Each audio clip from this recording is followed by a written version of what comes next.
বিশ্ব রাজনীতিতে একটি শব্দ বারবার উচ্চারিত হয়, শান্তি। শক্তিশালী রাষ্ট্রগুলো বলে তারা যুদ্ধ করে পৃথিবীকে নিরাপদ করার জন্য, কিন্তু ইতিহাসের দিকে তাকালে অন্য এক বাস্তবতা সামনে আসে। ধ্বংস হয়ে যাওয়া শহর, শরণার্থী হয়ে যাওয়া মানুষ, আর লক্ষ লক্ষ হারিয়ে যাওয়া জীবন।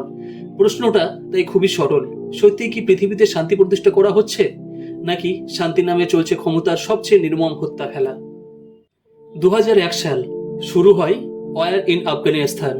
বলা হয়েছিল এটা সন্ত্রাসবাদের বিরুদ্ধে যুদ্ধ, কিন্তু 2 দশকের সেই সংঘাতে লক্ষাধিক মানুষ প্রাণ হারায়, শহর ধ্বংস হয়, পরিবার ভেঙে যায়, কোটি কোটি মানুষের জীবন ছিন্ন ভিন্ন হয়ে পড়ে। আর 20 বছর পর সেই যুদ্ধ শেষ হয় প্রায় সেই বাস্তবতায় যেখানে এটি শুরু হয়েছিল। তারপর আসে 2003 সাল। যুক্তরাষ্ট্র ঘোষণা করে ইরাক গোপনে ভয়ঙ্কর বিধ্বংসী অস্ত্র তৈরি করছে।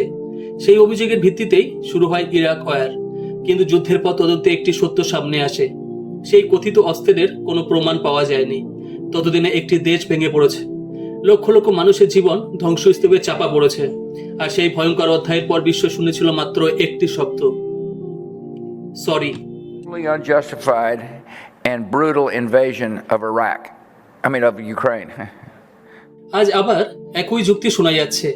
ইসরায়েল বলছে ইরানের ব্যালিস্টিক মিসাইল তাদের অস্তিত্বের জন্য হুমকি, কিন্তু সমালোচকদের প্রশ্ন, প্রকৃত হুমকি কে? যে দেশ নিজের নিরাপত্তার কথা বলে, নাকি সেই শক্তিগুলো যারা দশকের পর দশক ধরে যুদ্ধ, অবরোধ এবং সামরিক শক্তির মাধ্যমে পুরো অঞ্চলকে অস্থিতিশীল করে রেখেছে? বিশ্ব রাজনীতিতে ইউনাইটেড স্টেটস বহুবার নিজেকে মধ্যস্থতাকারী হিসেবে তুলে ধরেছে, কিন্তু সমালোচকদের মতে বাস্তবতা আরো কঠিন।